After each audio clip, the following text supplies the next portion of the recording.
Hi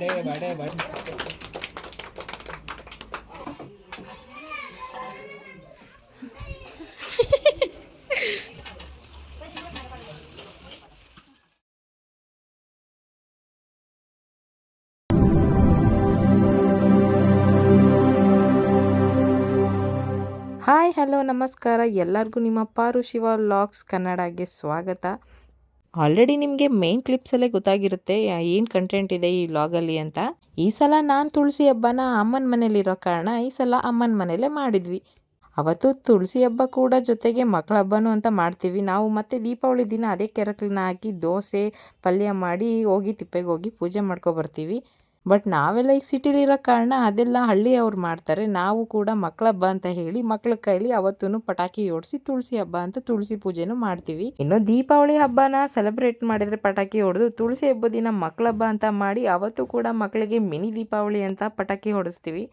ಅದರಲ್ಲಾಗಿ ನಮ್ಮ ಯಜಮಾನ್ರು ಮಕ್ಕಳ ಬಗ್ಗೆ ಜಾಸ್ತಿನೇ ಕೇರ್ ತಗೋತಾರೆ. ಪಟಾಕಿಯಲ್ಲಿ ಹೊಡಿಬೇಕಾದ್ರೆ ಕೈ ಸುಟ್ಕೋತಾನೆ ಅಂತ ಹೇಳಿ ಸಣ್ಣ ಪುಟ್ಟ ಪಟಾಕಿ ಆದ್ರೂ ಜೊತೆಲೇ ನಿಂತು ಮಗನ ಜೊತೆನೆ ಪಟಾಕಿ ಹಚ್ಚಿದ್ರು. ಈ ಸಲ ದೀಪಾವಳಿಗೆ ತಂದಿದ್ದ ಪಟಾಕಿಲಿ ನನ್ನ ಮಗ ಎಲ್ಲಾನು ಹೊಡೆದೊಂದೇ ಸತಿ ಎಲ್ಲ ಖಾಲಿ ಮಾಡ್ಕೊಂಡು ಲಾಸ್ಟಿಗೆ ಬೇಜಾರು ಮಾಡ್ಕೋತಾನೆ ಅಂದ್ಬಿಟ್ಟು ಮುಂಚೆನೆ 4-5 ಪಟಾಕಿನ ಎತ್ತಿಟ್ಟಿದ್ದೆ. ಅದನ್ನ ಮಕ್ಕಳ ಹಬ್ಬದ ದಿನ ಕೊಟ್ಟು ಹೊಡೆದ್ರಾಯ್ತು ಅಂತ ಹೇಳಿ ಈಗ ಹೋಗಿ ಅವ್ರ ಮನೆಯಿಂದ ತಂದು ಇಲ್ಲ ಅಮ್ಮನ ಮನೇಲಿ ಅಪ್ಪ ಮಗ ಸೇರ್ಕೊಂಡು ಇಬ್ರು ಪಟಾಕಿ ಹೊಡಿತಿದ್ರು.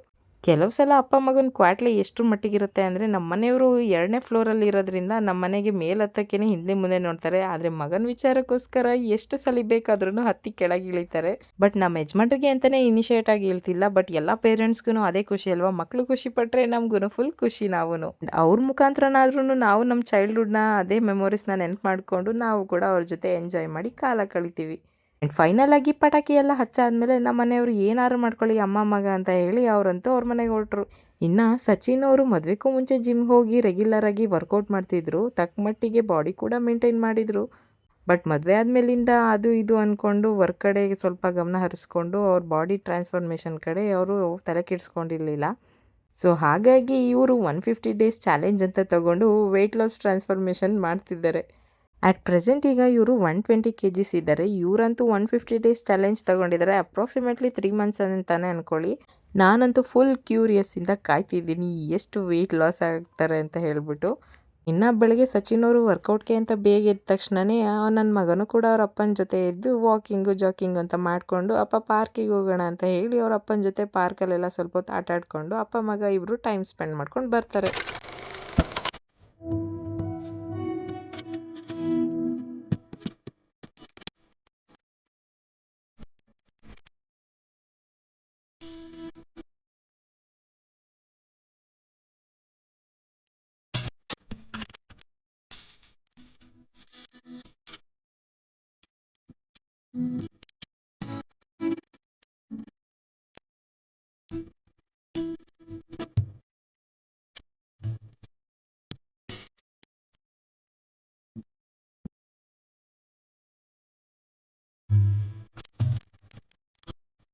ಇನ್ನು ಈ ವಿಡಿಯೋ ಬಂದು 1 ತಿಂಗಳದ ಹಳೆ ವಿಡಿಯೋ ಆಗಿದ್ರೂ ಯಾಕಪ್ಪ ಈಗ ಅಪ್ಲೋಡ್ ಮಾಡಿದ್ದೀನಿ ಅಂದರೆ, ನಮ್ಮ ಪುಟ್ಟ ಮಹಾಲಕ್ಷ್ಮಿ ಮೇಡಮ್ನ ಹೇಗೆ ವೆಲ್ಕಮ್ ಮಾಡಿದ್ರು ಅಂತ ನಿಮಗೆ ತೋರ್ಸೋಕ್ಕೆ. ಹೌದು, ಅವಳದೇ ಈಗ ನಾಮಕರಣ ಇತ್ತು. ಹಾಗಾಗಿ ನಾವು ಚಾರ್ಮಡಿಗೆ ಹೊರಟಿದ್ವಿ.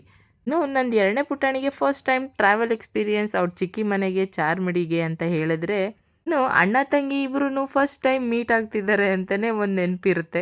ಇನ್ನು ಅಜ್ಜಿ ಮನೆಗೆ ಫಸ್ಟ್ ಟೈಮ್ ಹೋಗ್ತಿರೋದ್ರಿಂದ ಅಜ್ಜಿ ಅವನಿಗೆ ದೃಷ್ಟಿ ನಿವಾಳಿಸಿ ಆರತಿ ತೆಗೆದು ಒಳಗಡೆ ಕರ್ಕೊಂಡ್ರು. ಹೋದ ತಕ್ಷಣನೇ ಅವ್ರ ಗುಂಡನ್ನ ನೋಡಿ ತುಂಬಾ ದಿನ ಆಗಿತ್ತು ಅಂತ ವಿದ್ಯಾ ಪಾಪು ಎತ್ಕೊಂಡು ಆಟಾಡ್ಸಿದ್ರು. ಇನ್ನು ದಶು ನಾನು ಸೀದಾ ಕಾರಿಂದ ಇಳಿದವರು ಪಾಪು ಹತ್ರ ಡೈರೆಕ್ಟ್ ಆಗಿ ಹೋಗೋದು ಬೇಡ, ದೂರದಿಂದ ಬಂದಿದೀವಿ ಅಂತ ಹೇಳಿ ಮನೆ ಹಿಂದೆ ಮುಂದೆ ಎಲ್ಲಾರನ್ನೂ ಮಾತಾಡಿಸ್ಕೊಂಡು ಮನೇಲೆಲ್ಲ ನಾಳೆ ನಾಮಕರಣಕ್ಕೆ ಎಲ್ಲ ಭರ್ಜರಿ ಪ್ರಿಪ್ರೇಷನ್ ಮಾಡ್ಕೊಂಡಿದ್ರು. ಅದ್ರಲ್ಲಾಗಿ ಮೇನ್ ಶೆಫ್ ಬಂದು ವಿಕ್ಕಿ ಅಣ್ಣ ಮತ್ತೆ ರಿಷಿ ಅಕ್ಕ. ಇನ್ನು ನಾವು ಶನಿವಾರನೇ ಹೋಗಿದ್ಕೆ ರೀಸನ್ ಬಂದು ವಿದ್ಯನ್ ಬರ್ತಡೇ ಅವತ್ತೇ ಇತ್ತು. ಮಿಸಸ್ ಬರ್ತಡೇ ಸೆಲೆಬ್ರೇಷನ್ಗೆ ಹಸ್ಬೆಂಡು ಒಂದಿನ ಮುಂಚೆನೆ ಹೊರಟ್ರು. ನಾವು ಕೂಡ ಪಾಪುನ ಹೋಗೇ ಇಲ್ವಲ್ಲ ನೋಡ್ಕೊಬರಕ್ಕೆ ಅಂತ ಹೇಳಿ ನಾವು ಜೊತೆಲೆ ಹೊರಟ್ವಿ. Happy birthday to you, happy birthday to you, happy ಇನ್ನು ವಿದ್ಯವರು 1 ತಿಂಗಳು ಪಾಪು ಬಾಣಂತಿ ಆಗಿರೋದ್ರಿಂದ ಖುಷಿಯಿಂದ ಕೋಲ್ಡ್ ಕೇಕ್ನ ಕಟ್ ಮಾಡಿದ್ರು. ಬಟ್ ಎಲ್ಲರೂ ಕ್ರೀಮ್ ತಿನ್ನಿಸ್ಬೇಕಾ ಅಂತ ಹೇಳಿ ರೇಗಿಸ್ಕೊಂಡು ಅವ್ರಿಗೆ ಕೇಕ್ ತಿನ್ನಿಸಿದ್ವಿ. ಇನ್ನು ನಾವ್ ಈ ಕಡೆ ಬರ್ತ್ಡೇ ಸೆಲೆಬ್ರೇಟ್ ಮಾಡ್ತಿದ್ರೆ ಗಮನ ಇಲ್ಲ ರವ್ಯಮ್ಮನ್ಗೆ ಈ ಕಡೆನೇ ಇತ್ತು. ಯಾಕಂದ್ರೆ ಅವರು ಲತಾಕನ್ ಜೊತೆ ಬರ್ತೀನಿ ಅಂತ ಹೇಳಿ ಅವ್ರೊಬ್ಬರನ್ನ ಮನೇಲೆ ಬಿಟ್ಟು ಬಂದಿದ್ವಿ. ಅವ್ರು ಬರೋ ಅಷ್ಟೊತ್ತಿಗೆ ತಡ ಆಗುತ್ತೆ ಅಂತ ಹೇಳಿ ನಾವು ಬರ್ತ್ಡೇ ಸೆಲೆಬ್ರೇಷನ್ನ ಮಾಡಿದ್ವಿ. ಕೇಕ್ ತಂದಿದ್ದು ನೋಡಿ ಮಕ್ಕಳು ಅಮ್ಮ ಬೇಗ ಹ್ಯಾಪಿ ಟು ಯು ಮಾಡೋಣ ಅಂತ ಹೇಳಿ ಮಕ್ಕಳು ಹಿಂಸೆ ಕೊಡೋಕೆ ಕಾರಣ ಬೇಗ ಅವ್ರ ಚಿಕ್ಕಿಗೆ ಕೇಕ್ ಕಟ್ ಮಾಡಿಸಿದ್ವಿ. ಈ ಸಲ ಪುಟಾಣಿ 2ನೇ ಮಗಳು ಹುಟ್ಟಿರೋದ್ರಿಂದ ವಿದ್ಯುನ್ಗೆ ಈ ಸಲ ಬರ್ತ್ಡೇ ತುಂಬಾ ಸ್ಪೆಷಲ್ ಕೂಡ ಆಗಿರುತ್ತೆ. ಯಾವುದೇ ಸೆಲೆಬ್ರೇಷನ್ ಬಂದ್ರೂ ಫ್ಯಾಮಿಲಿ ಎಲ್ಲ ಜೊತೆಗಿದ್ದು ಒಬ್ರಿಗೊಬ್ರು ಮಾತಾಡಿಕೊಂಡು ಜೊತೆಲಿ ಎಲ್ಲರೂ ಹರಟೆ ಹೊಡ್ಕೊಂಡು ಎಂಜಾಯ್ ಮಾಡಿದ್ರೇ ಆ ಸೆಲೆಬ್ರೇಷನ್ಗೊಂದು ಕಳೆ.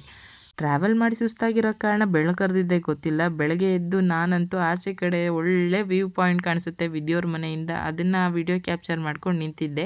ಇನ್ನು ಇವರೆಲ್ಲ ಕೂತ್ಕೊಂಡು ಅಡುಗೆಗೆ ಸಣ್ಣ ಪುಟ್ಟ ವಸ್ತುನೆಲ್ಲನೂ ಕ್ಲೀನ್ ಮಾಡಿ ಸೋಸ್ಕೊಡ್ತಾಯಿದ್ರು. ಇನ್ನು ನಾನು 2 ಪುಟಾಣಿಗಳನ್ನೂ ಅವ್ರ ಅಪ್ಪನ ಹತ್ರ ಬಿಟ್ಟು ನಾನು ಒಂದು ರೌಂಡು ವೀಡಿಯೋ ಮಾಡ್ಕೊಂಬರೋಣ ಅಂತ ಹೊರಟೆ. ಇನ್ನು ಬೆಳಗ್ಗೆ ಟಿಫನ್ಗೆ ರಿಷೇಕ ಮತ್ತು ಅವರ ದೊಡ್ಡದಕ್ಕೆ ಇಬ್ಬರು ಸೇರಿಕೊಂಡು ಟಿಫನ್ ರೆಡಿ ಮಾಡ್ತಾಯಿದ್ರು. ಇನ್ನು ವಿದ್ಯವ್ರ ಮನೆಯಿಂದ ತುಂಬ ದೊಡ್ಡದಾಗಿ ಜಾಗ ಇದೆ, ಅಲ್ಲೇ ಶಾಮಿಯಾನ ಹಾಕ್ಸಿದ್ರು ಊಟಕ್ಕೆ ಅಂತ ಹೇಳಿ ಅಲ್ಲೇ ಕೂಡ ಅಡುಗೆನೂ ಮಾಡ್ತಿದ್ರು. ಇನ್ನು ಭಟ್ರು ಕೂಡ ಬಂದಿದ್ರು. ವಿದ್ಯವ್ರ ಅಣ್ಣಂದಿರು ಇಬ್ಬರು ಕೂಡ ತುಂಬಾ ಹೆಲ್ಪ್ ಮಾಡ್ತಿದ್ರು. ಮಕ್ಕಳು ಬಂದರೆ ಮಲಗೋಕ್ಕಾಗಲ್ಲ ಅಂತ ಹೇಳಿ ಮಕ್ಕಳನ್ನ ಇಬ್ಬರನ್ನು ಮಲಗಿಸ್ಬಿಟ್ಟು ನಾವು ಹೊರಡೋಣ ಅಂತ ಹೇಳಿ ಆಚೆ ಕಡೆ ಹೋದರೆ ಅಲ್ಲಿ ಬಲೂನ್ ಡೆಕೋರೇಷನ್ ಮಾಡ್ತಾಯಿದ್ರು. ಡೆಕೋರೇಷನ್ ಅವ್ರು ಬಂದು ವಿದ್ಯವ್ರ ಮನೇಲಿ ಅಂಗಡಿ ಇರೋ ಕಾರಣ ನಮ್ಮ ಮಕ್ಕಳಿಗಂತೂ ಬಾಯಿಗೆ ಪುರ್ಸೋತೇ ಇಲ್ಲ. ಅಜ್ಜಿ ಕೇಳಲ್ಲ ಮೊಮ್ಮಕ್ಕಳು ಬಿಡಲ್ಲ ಅನ್ನೋ ಥರ ಅವ್ರಿಗೆ ಬೇಕಾಗಿದ್ದು ತಗೊಂಡು ತಿಂತಾನೇ ಇರೋದು. ನಾವು ರೆಡಿಯಾಗಿ ಬರೋ ಅಷ್ಟೊತ್ತಿಗೆ ಡೆಕೋರೇಷನ್ ಅವರು ಎಲ್ಲನೂ ರೆಡಿ ಮಾಡಿ ತಯಾರು ಮಾಡಿದರು. ನಾವಂತೂ ಮಕ್ಕಳದು ನಾಮಕರಣನೇ ಆಗಲಿ ಬರ್ತಡೇನೇ ಆಗಲಿ ಚಿಕ್ಕದಾಗೇ ಆಗಲಿ ದೊಡ್ಡದಾಗೇ ಆಗಲಿ ಮಕ್ಕಳ ಆಸೆ ಅಂತೆ ನಮಗೂ ಒಂದು ನೆನಪಿರಲಿ ಅಂತ ಹೇಳಿ ಯಾವುದೇ ಸೆಲೆಬ್ರೇಷನ್ ಆದರೂ ಮಿಸ್ ಮಾಡ್ದಲೇ ಮಾಡ್ತೀವಿ. ಜಾಸ್ತಿ ದುಡ್ಡು ಖರ್ಚು ಮಾಡ್ದಲೇ ಮಾಡದಿದ್ರೂ ನಾವು ತಕ್ಕ ಮಟ್ಟಿಗೆ ನಮಗೆ ಖುಷಿ ಆಗೋ ಥರ ನಾವಂತೂ ಮಕ್ಕಳದ್ದು ಎಲ್ಲ ಸೆಲೆಬ್ರೇಷನ್ನು ಮಾಡಿ ನಾವು ಖುಷಿ ಪಡ್ತೀವಿ. ಯಾಕಂದರೆ ಮತ್ತೆ ಅದೇ ಖುಷಿನ ರೀಕ್ರಿಯೇಟ್ ಮಾಡೋಕ್ಕಾಗಲ್ಲ. ದುಡ್ಡು ಇವತ್ತಿರುತ್ತೆ ನಾಳೆ ಹೋಗುತ್ತೆ. ಬಟ್ ಇದೇ ಸೆಲೆಬ್ರೇಷನ್ ಮಾಡೋಕ್ಕೆ ಮಕ್ಕಳು ಮತ್ತೆ ಅದೇ ಥರ ಚಿಕ್ಕವರಾಗಬೇಕಲ್ಲ. ಅದೇ ಥರ ಈ ಸತಿನೂ ನೀಲಮ್ಮ 2ನೇ ಮೊಮ್ಮಗಳು ನಾಮಕರಣನೂ ತುಂಬ ಚೆನ್ನಾಗಿ ರೆಡಿ ಮಾಡಿಸಿದ್ರು. ಇನ್ನೂ ಇದೇ ಥರ ಇದಕ್ಕಿಂತನೂ ಜೋರಾಗೇನೆ ನೀಲಮ್ಮ 1ನೇ ಮೊಮ್ಮಗಳು ವಂಶಿಗೆ ತುಂಬ ಜೋರಾಗಿ ನಾಮಕರಣ ಮತ್ತು ತೊಟ್ಲು ಶಾಸ್ತ್ರನ ಮಾಡಿದರು. 2ನೇ ಪುಟಾಣಿಗೂ ನೀಲಮ್ಮ ತುಂಬ ಚೆನ್ನಾಗಿ ನಾಮಕರಣಕ್ಕೆ ತಯಾರಿ ಮಾಡ್ಕೊಂಡಿದ್ರು. ನಾಮಕರಣಕ್ಕೂ ಮುಂಚೆ ಪಾಪುಗೆ ಸ್ವೀಟ್ ನೆಗ್ಸಿ ಎಲ್ಲರೂ ಆಶೀರ್ವಾದ ಮಾಡಿದರು. ನಂತರ ಇಬ್ಬರಜ್ಜಿರು ಸೇರಿಕೊಂಡು ತೊಟ್ಲು ಶಾಸ್ತ್ರನ ಮಾಡಿದರು.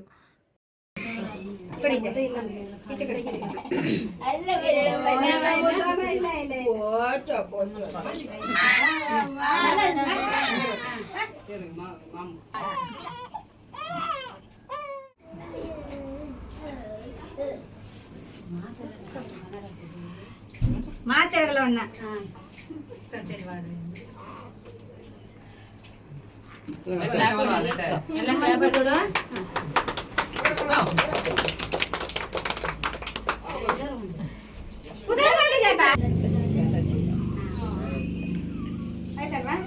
ಇನ್ನು ಇಬ್ಬರಜ್ಜಿರು ಸೇರಿಕೊಂಡು ಮುದ್ದು ಮೊಮ್ಮಗಳಿಗೆ ಕಿವಿಲ್ ಹೆಸರು ಹೇಳಿ ನಾಮಕರಣ ಮತ್ತು ತೊಟ್ಲು ಶಾಸ್ತ್ರನ ಮುಗಿಸಿದ್ರು. ಇನ್ನು ವಿದ್ಯವರು ನೇಮ್ ರಿವೀಲಿಗೆ ಸರ್ಪ್ರೈಸ್ ಆಗಿರಲಿ ಅಂತ ಹೇಳಿ ನೇಮ್ ರಿವೀಲಿಂಗ್ ಸ್ಟಾರ್ಟ್ ಮಾಡಿಕೊಂಡ್ರು.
ಇದಿಷ್ಟು ನಮ್ಮ ಪುಟಾಣಿ ಮಹಾಲಕ್ಷ್ಮಿ ಎಲ್ಲ ಶಿಕಂದು ನಾಮಕರಣ ಮತ್ತು ತೊಟ್ಲು ಶಾಸ್ತ್ರ ಆಗಿರುತ್ತೆ.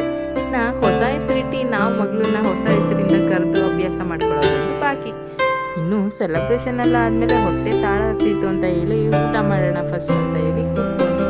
ಇನ್ನು ಈ ಕಡೆ ಎಲ್ಲ ನಾಮಕರಣಕ್ಕೆ ವೆಜ್ ಮಾಡಿದರೆ, ಆ ಕಡೆ ನಾನ್ ವೆಜ್. ನಮಗಂತೂ ಒಳ್ಳೆ ಬ್ಯಾಟಿಂಗು. ಅದರಲ್ಲಾಗಿ ನಮ್ಮ ಫ್ರೆಂಡ್ಸ್ಗಂತೂ ಭಾರಿ ಖುಷಿ. ಅವ್ರ ಡಯಟ್ ಎಲ್ಲ ಮಣ್ಪಾಲು. ಇನ್ನು ಊಟ ಎಲ್ಲ ಮುಗಿಸ್ಕೊಂಡು ಹಾಸನ್ಗೆ ಹೊರಡೋಕ್ಕೆ ಟೈಮ್ ಆಗುತ್ತೆ ಅಂತ ಹೇಳಿ ಎಲ್ಲರೂ ಪ್ಯಾಕ್ ಮಾಡಿಕೊಂಡು ಹೊರಟ್ವಿ. ಈ ಸಲ ವಂಶಿ ಹಾಸನ್ಗೆ ಹೋಗೋಣ ಬಾರೆ ಅಂದರೆ ಎಲ್ಲಿ ಕರ್ಕೋಗ್ತಾರಪ್ಪ ಅಂತ ಕಾರ್ ಪಕ್ಕಕ್ಕೆ ಬರೋಕ್ಕೂ ಹೆದರ್ಕೊಂಡು ಬರಲ್ಲ ಅಂತ ಹಠ ಮಾಡ್ತಿದ್ಲು. ನನ್ನ ಮಗ ಮುತ್ತು ಕೊಟ್ರೆ ಚಾಕ್ಲೇಟ್ ಕೊಡ್ತೀನಿ ಅಂತ ಹೇಳಿ ಅವಳಿಗೆ ರೇಗಿಸ್ಕೊಂಡು ಅವಳ ಹತ್ರ ಮುತ್ತು ತಗೋತಿದ್ದ. ಇನ್ನು ಚಾರ್ಮಡಿಯಿಂದ ಹಾಸನ್ಗೆ ತುಂಬ ದೂರ ಇರೋ ಕಾರಣ ಹೋಗೋ ಬರೋ ದಾರಿ ಸ್ವಲ್ಪ ಬೆಳಕಿದ್ದಂಗೆ ಹೋಗೋಣ ಅಂತ ಹೇಳಿ ಬೇಗ ಹೊರಟ್ವಿ. ಈ ಸಲ ಪಾಪು ಬೇರೆ ಕರ್ಕೊಂಬಂದಿರೋದ್ರಿಂದ ಬೇಗನೆ ರೀಚ್ ಆಗಬೇಕು ಅಂತ ಬೇಗನೆ ಹೊರಟ್ವಿ. ಆ ಕಡೆಯಿಂದ ಬರೋ ಖುಷಿ ಒಂದು ಸೈಡ್ ಆದರೆ, ಈ ಕಡೆಯಿಂದ ಹೋಗಬೇಕಾದ್ರೆ ಒಂದು ಬೇಜಾರು. ಆ್ಯಂಡ್ ಫೈನಲ್ ಆಗಿ ನಮ್ಮನೆ ಪುಟಾಣಿ ಲಸಿಕಾ ನಮ್ಮನೆಗೆ ಬರ್ತಾಳೆ ಅಂತ ಒಂದು ಖುಷಿ. ಆ್ಯಂಡ್ ಫೈನಲ್ ಆಗಿ ಎಲ್ಲರಿಗೂ ಬಾಯ್ ಹೇಳಿ ನಾವಂತೂ ಹೊರಟ್ವಿ. ಆ ಕಡೆಯಿಂದ ಬರಬೇಕಿದ್ರೆ ನಾನು, ನಿತಿ, ಅಮ್ಮ ಮತ್ತು ದಶು, ವಂಶಿ ಎಲ್ಲ ನಾವೊಂದು ಕಾರಲ್ಲಿ ಬಂದಿದ್ವಿ. ರವಿಯಮ್ಮ ಅವ್ರ ಕಾರಲ್ಲಿ ಬಂದಿದ್ದ ಕಾರಣ ಈ ಸಲನೂ ಹೋಗ್ಬೇಕಾದ್ರೆ ಅವ್ರ ಕಾರಲ್ಲೇ ಬಂದರು. 2 ಕಾರಲ್ಲಿ ನಾವು ಹಾಸನ ಕಡೆ ಹೊರಟ್ವಿ. ಇನ್ನು ಪ್ರತಿ ಸಲ ನಾನು ಚಾರ್ಮುಡಿಗೆ ಬರಬೇಕು ಅಂದರೆ ಇದು ಒಂದು ಕಾರಣ ಆಗಿರುತ್ತೆ. ಪ್ರತಿ ಸಲ ಬರಬೇಕಿದ್ರೆ ಒಳ್ಳೆ ನೇಚರು ಮತ್ತು ಒಳ್ಳೆ ವೆದರ್ನ ಫೀಲ್ ಮಾಡ್ಬೋದು. ಎಲ್ಲರಿಗೂ ಇದೇ ಥರ ಫೀಲ್ ಆಗುತ್ತೆ ಅಂತ ಹೇಳೋಕ್ಕಾಗಲ್ಲ. ಯಾಕಪ್ಪ ಅಂದರೆ ಚಾರ್ಮಡಿ ಘಾಟ್ ಅಂದರೆ ಅಲ್ಲಿ ಟ್ರಾವೆಲ್ ಮಾಡಿದವ್ರಿಗೆ ಗೊತ್ತು. ಅಲ್ಲಿ ಜಾಸ್ತಿ ಹೇರ್ ಪಿನ್ ಕರ್ವ್ಸ್ ಇರೋದ್ರಿಂದ ಅವ್ರಿಗೆ ತುಂಬ ಸುಸ್ತಾಗುತ್ತೆ. ಕೆಲವ್ರಿಗೆ ವಾಮಿಟ್ ಬರುತ್ತೆ. ಹಾಗಾಗಿ ಒಬ್ಬೊಬ್ರದ್ದು ಒಂದೊಂಥರ ಮೂಡ್ ಸ್ವಿಂಗ್ಸ್ ಇರುತ್ತೆ.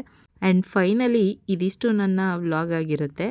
ನಾನು ಮಾಡ್ತಿರೋ ಈ ವಿಡಿಯೋಸಲ್ಲಿ ಯಾವ್ದಾದ್ರು ಒಂದು ತಪ್ಪು ಕಾಣಿಸಿದ್ರೂ ನನಗೆ ಕಮೆಂಟ್ ಮಾಡಿ, ಹಾಗೆ ಸರಿ ಮಾಡ್ಕೊಳ್ಳೋಕ್ಕೆ ಒಂದು ಚಾನ್ಸ್ ಕೊಡಿ. ಯಾಕಂದರೆ ಯೂಟ್ಯೂಬ್ ವಿಡಿಯೋಸ್ ಮಾಡೋದ್ರಲ್ಲಿ ನಾವು ಕೂಡ ಬಿಗಿನರ್ ಆಗಿರೋದ್ರಿಂದ ನಾವು ತುಂಬ ಜನನ ನೋಡಿ ಕಲಿತಾ ಇರ್ತೀವಿ. ಹೀಗೆ ಬರಬೇಕು ಅಂತ ಎಕ್ಸಾಕ್ಟಾಗಿ ಮಾಡೋವಷ್ಟು ಇನ್ನೂ ಎಡಿಟಿಂಗ್ ಬಂದಿರಲ್ಲ. ಸೊ ಹಾಗಾಗಿ ನನ್ನ ಚಾನಲ್ನಲ್ಲಿ ಏನೇ ವೇರಿಯೇಷನ್ಸ್ ಇದ್ದರೂ ದಯವಿಟ್ಟು ನನಗೆ ಕಮೆಂಟ್ ಮಾಡಿ. ಹೀಗೆ ನನ್ನ ಚಾನಲ್ನ ಎಲ್ಲರೂ ಸಪೋರ್ಟ್ ಮಾಡಿ ಅಂತ ಹೇಳ್ತಾ, ಮಿಸ್ ಮಾಡ್ದಲೇ ನನ್ನ ಚಾನಲ್ನ ಸಬ್ಸ್ಕ್ರೈಬ್ ಮಾಡಿ, ಹಾಗೆ ಲೈಕ್ ಮಾಡಿ, ಕಮೆಂಟ್ ಕೂಡ ಮಾಡಿ. Thank you for watching and love you all. Bye.